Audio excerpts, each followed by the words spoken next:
Let's go. Jamal Murray's flurry removes all worry in a hurry. Nuggets topple the Magic.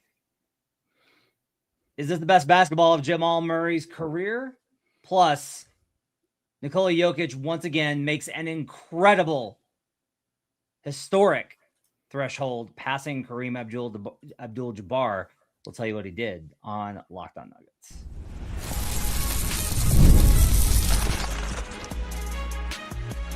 You are Locked On Nuggets, your daily Denver Nuggets podcast. Part of the Locked On Podcast Network, your team every day.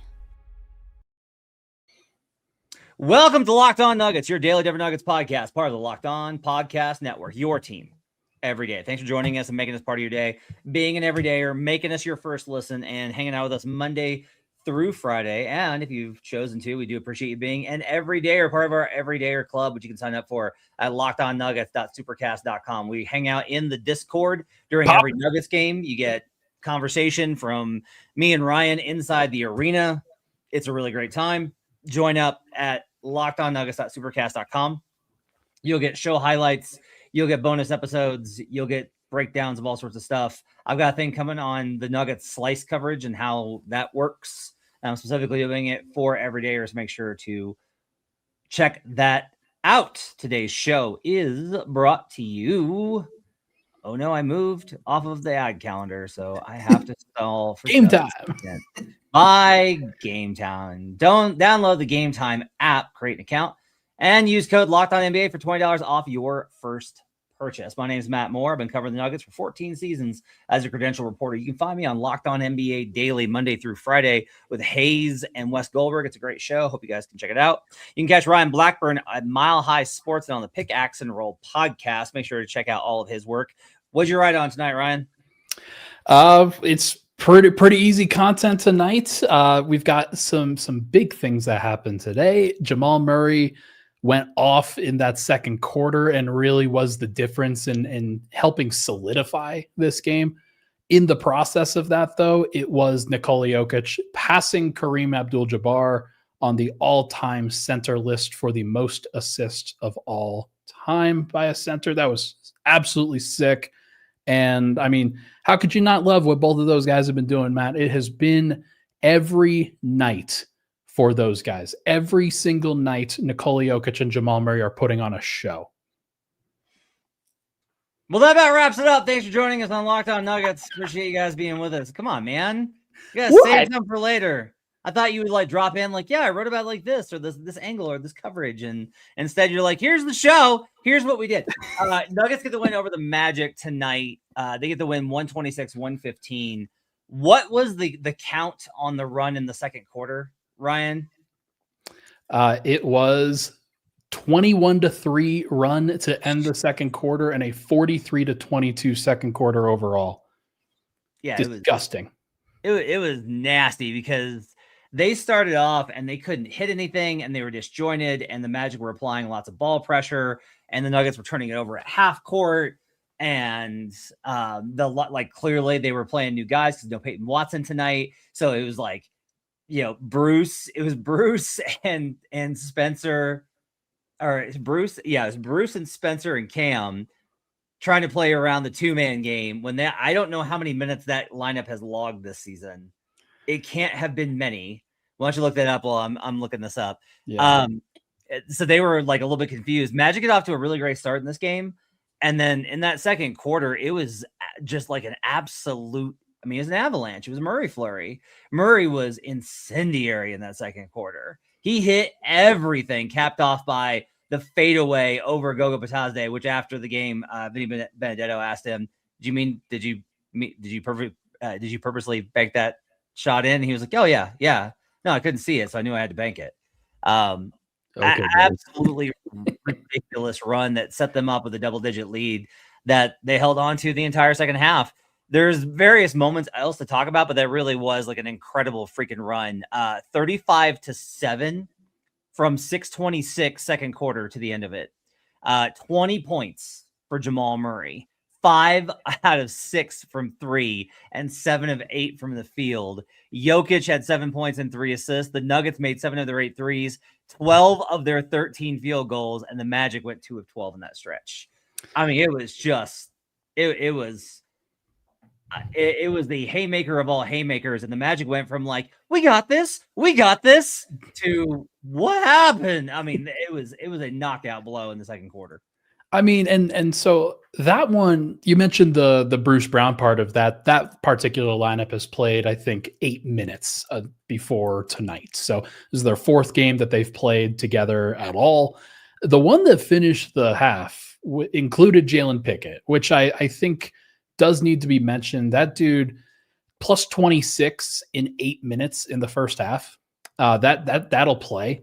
He was a part of that, obviously, and not a huge piece of it, but certainly orbiting around what the Nuggets needed him to do. And he made some big shots. He stepped in and had a lot of great assists, and like finished with 7 assists on the night and was a plus 17. So like slowed down a little bit in the second half, but I thought that run, of course, isn't it reminiscent of the Nuggets championship season? Isn't it reminiscent even of the season after that, where they've had this a lot, and they didn't have it as much last year, where they were just capable of going on these crooked runs and breaking a game open or flipping the momentum and doing so in such a magnanimous way that it shifts the entire course of the game and it either breaks the other team or makes it impossible for them to fully come back. And that's what happened tonight. They could never get close enough again, often like really because the Nuggets went on that run in the second quarter. Yeah, and I think less than comparing it to the 2023 team, because I think this team is very different in a lot of aspects. But one of the things that we talked about a lot over the summer was explosiveness. And the Nuggets have not been explosive at all, really the last 2 seasons since the title. And like, this is an example of how explosive they can be, where they can hit you with these runs and then just take over the game, and then it's gone. And Murray didn't need to keep it up. He didn't have to pour in 50. It didn't take this huge effort from him. He got through that stretch. Honestly, like he was getting still really good shots. I thought late, just they would like rim halfway in and out. So that was, it was just like an incredible performance. Jamal is just playing, and I said this in the Discord and on Twitter, the scoring is one thing. Like Jamal's always been able to hit a tough shot. Like he's always been able to hit a tough shot. And what's frustrating, especially, I think, is we would like to talk to him about these things and like really talk to him about his evolution as a player. And Jamal in the post game is just like, just hit shots, You specifically want to talk to him about these things and really get into the mental of what he's accomplishing right now and the processes and how he has transformed into this version of himself. And what he says consistently is, no, I'm just playing my game. And he said he said the words playing my game 10 times tonight.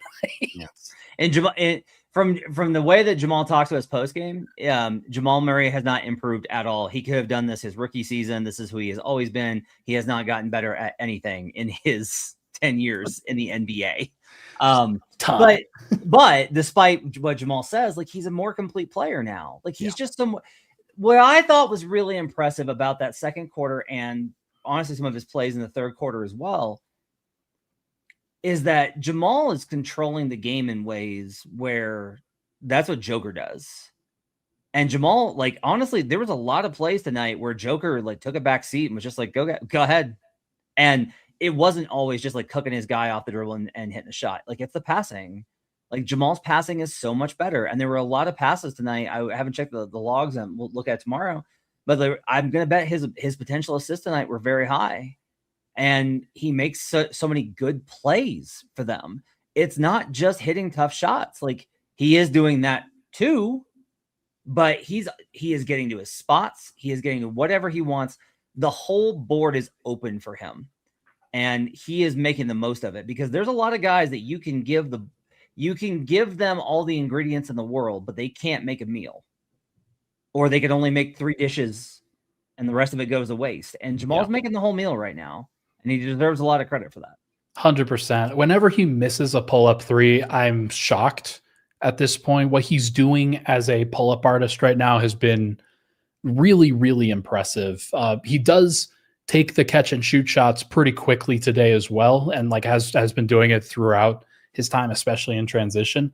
But I do think that just his willingness to accept that shot and not go to the 2-pointer as often, I think has really helped. But he's also navigating. He's also taking his time, and like it feels like you're right. It's whatever he chooses is what he's going to be able to do. Whereas sometimes, like especially when he's been injured, when he's been hampered, it has felt like the defense is able to dictate where they want him to go. And now he's not allowing that at all. He's so smart now.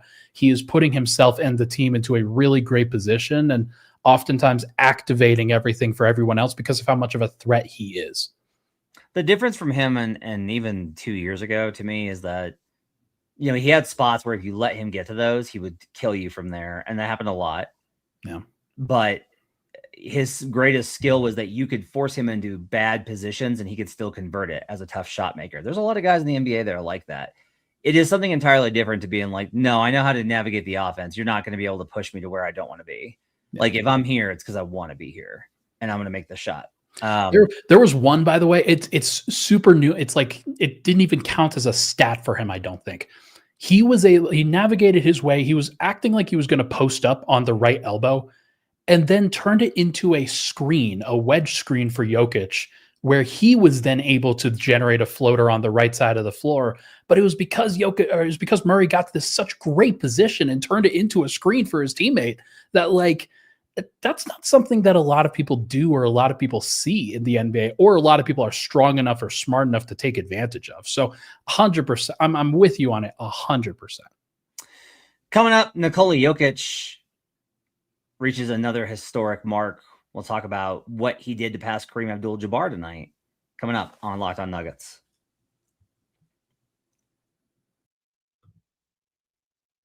When Skims announced they were making underwear for men, the reaction made perfect sense. People have been talking about Skims comfort for years. Most guys, though, stick to whatever they've been buying since college. The same fits, the same waistbands, and roll, and a whole lot of settling. Skims Men's changes that.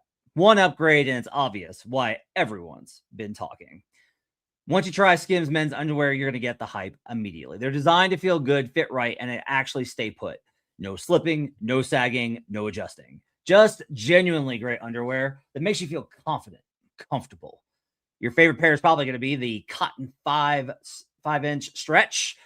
They're absolutely terrific. What stood out right away is going to be the fit and the fabric. Soft, supportive, comfortable all day. They don't ride up. They don't lose their shape, and they hit exactly where they're supposed to on the thigh. Shop Skims Men's now at skimsmens.com. At skims.com. And when you place your order, choose podcast in the post-purchase survey and select our show from the dropdown to let them know we sent you. Plus, the SKIMS Holiday Shop is open, so if you're looking for the perfect gift this season, Skims has you covered. Shop Skims Men's now at skims.com. We're also brought to you today by Game Time.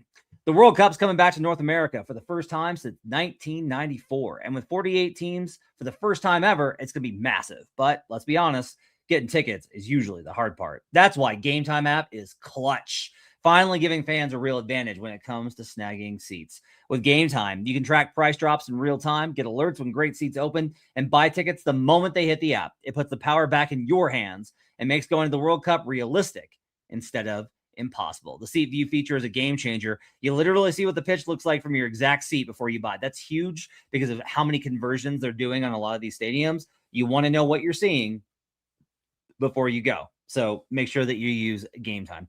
Take the guesswork out of buying World Cup tickets or every match, concert, or event with Game Time. Download the Game Time app, create an account, and use code LOCKEDONNBA for $20 off your first purchase. Terms apply. Again, download the app, create an account, and use code LOCKEDONNBA for $20 off from Game Time. We'll be right back on Locked On Nuggets. Back here on Locked On Nuggets. Thanks for joining us and making us part of your day. Appreciate you guys being with us. Okay. So Nikola Jokic passes Kareem Abdul-Jabbar tonight for the most assists by a center in NBA history, and he does it at 30, which is good because on Ryan's timeline, Joker dies tomorrow. So it's good that he's got this. Not if he's like Kareem Abdul-Jabbar, then he's got like 26 more years to go. It's crazy. I'll be honest with you. Look, Kareem racked up all these because he was able to play for such a long time. No. and he deserves a lot of credit for it. To me, it's not that this isn't an accomplishment. It is, but it's just like he has bigger fish to fry. Like Joker is going to finish so high on the all-time assist level. He's probably not going to pass Stockton because it would require him to play until he's like 70. Because Stockton just piled them in mechanically. But it is really impressive to be able to say that in the game of basketball, you can shoot, you can rebound, you can dribble, you can pass. And of every big man that has ever played the game, Nikola Jokic is the greatest passer. And this is like the number that shows it, that illustrates it, that he is, in fact, the greatest passer of all big men of all time. Like there has never been anyone better at passing as a big man than Joker. Never. And like, you can definitively say it in a variety of ways. The most important one is the assist stat. It is the total number of assists. And the great thing about Joker and the way he's pacing is this lead should rise. This is something where what he has done throughout his career is just continue to raise the bar on what is possible from an assist perspective from a center.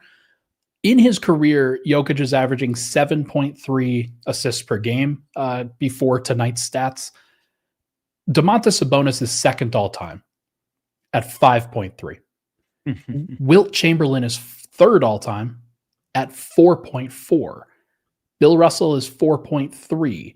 Kareem Abdul-Jabbar, you have to go down. He is tied with Joel Embiid at 3.6 assists per game, 10th and 11th place.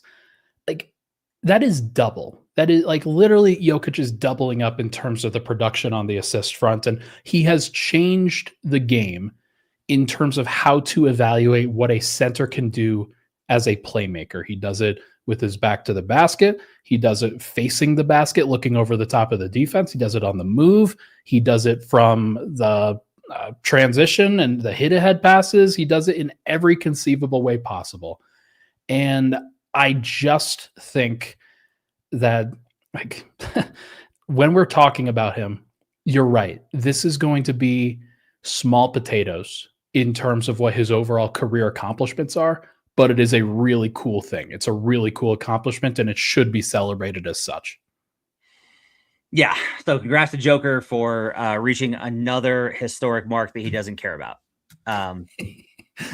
Getting him to talk about it at all is it's a chore. And as all of you know, as all of you Nuggets diehards know, this is a difficult chore to try to get Jokic to talk about his numbers and himself and what he accomplishes and things like that. The best is what Sky Hastings did on the broadcast, or like at the end of the game today. It was like, yeah, when I have a beer, I'll talk about it with my kids. And that's who Joker is. He's not going to celebrate it now. He's not really going to celebrate it ever.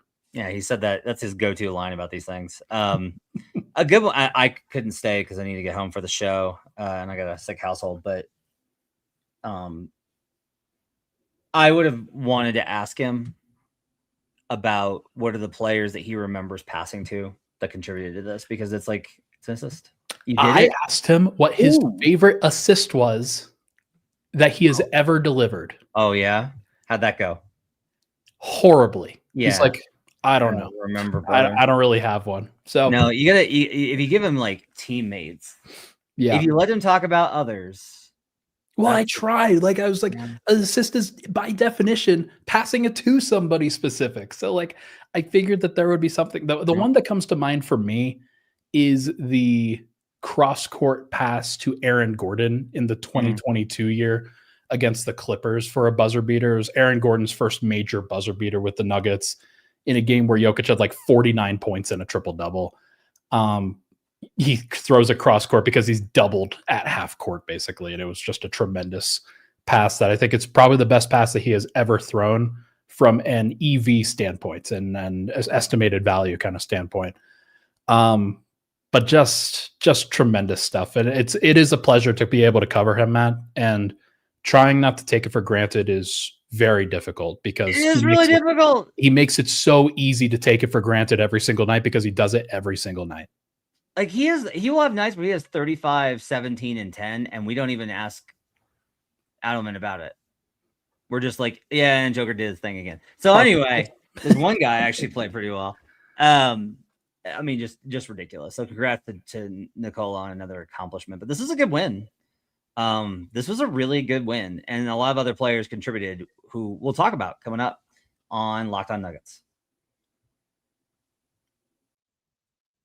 Nobody knows your money goals better than you. Robinhood puts you in control of your money with tools that work as hard as you do, locking in on every opening, beating your PR, beating it again. Channel that drive into your money.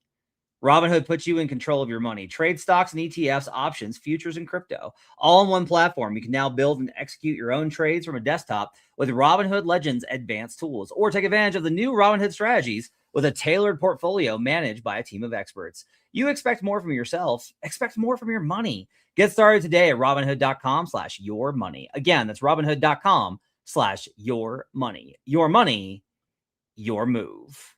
You know, we're going to talk about Doer, because Doer is absolutely incredible. And you guys, if you're still shopping for those last second Christmas deals and gifts, it's going to be that you want to go ahead and get somebody a pair of Doer jeans, because they are absolutely phenomenal. And you can get them right here in Denver. They are the most comfortable, most sustainable, most breathable, most excellent pair of jeans that you ever will find. They are the most comfortable pair of jeans that I own by far. They're denim and lifestyle apparel. They're engineered for movement and versatility. Whether you're on the go traveling, lounging at home, or going to a nice dinner party, there's nowhere you can't wear a pair of Doers. You will feel comfortable and in place wherever you wear your Doers. And if you don't have your own Doers yet, now is the time. We've been talking about them here on the show. What really makes a difference is the high quality, temperature regulating Cool Max fabrics. This is actually true. There's a lot of pairs of pants and jeans that you will wear that you will, especially because we're in that time in winter where it's like you turn on the air and the heat in the car because you're cold, but then it gets too hot, so you turn it on the floor and then your pants are all hot. Doesn't happen with Doer. You stay breathable and comfortable. The fabric is so stretchy, you're gonna forget you're even wearing jeans. They invented the original performance denim. It's time to experience the comfort of Doer.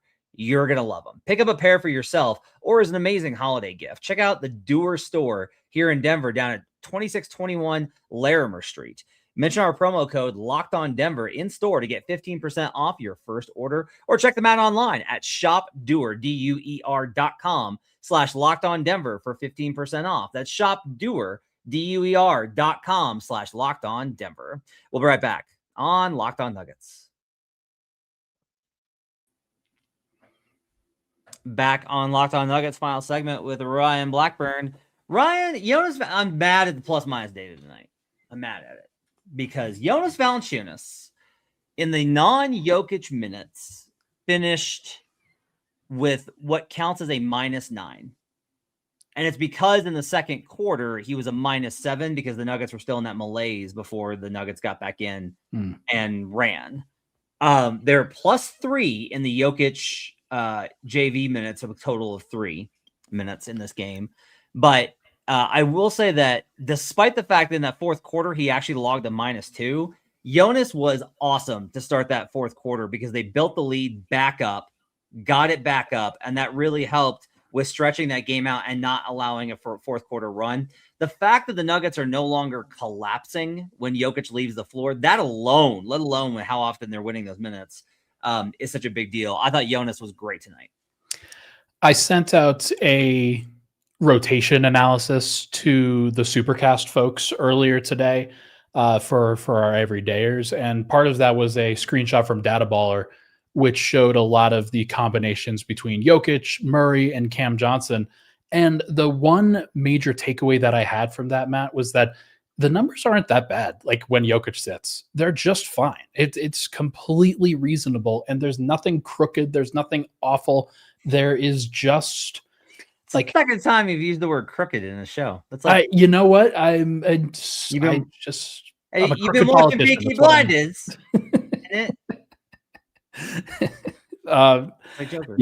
Peaky Blinders seems like the feeling here, but no, I was just surprised that everything was pretty normal. Everything was pretty there's no bad lineups that Denver has right now. Now they'll come up with some, and I'll find some that I don't necessarily like, but in terms of the general combinations, it feels like Jonas has done such a fantastic job of at least giving Denver a release valve, of giving them somebody that they could throw the ball into. Because there are times where they get, like, the opposing team goes on a 7-0 run or a 6-0 run or something like that, and then Denver calls a timeout, and then the first play down the floor is usually a Jonas Valanciunas post up. And every time he's done that, it feels like it's a good possession, just because it calms Denver down and it gives them some direction, gives them something that they could lean on.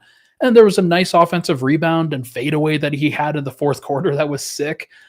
He just keeps finding ways to play really good basketball, Matt. And I've been like, Denver fans should be extremely impressed with what he has provided. I'm looking at some of the numbers.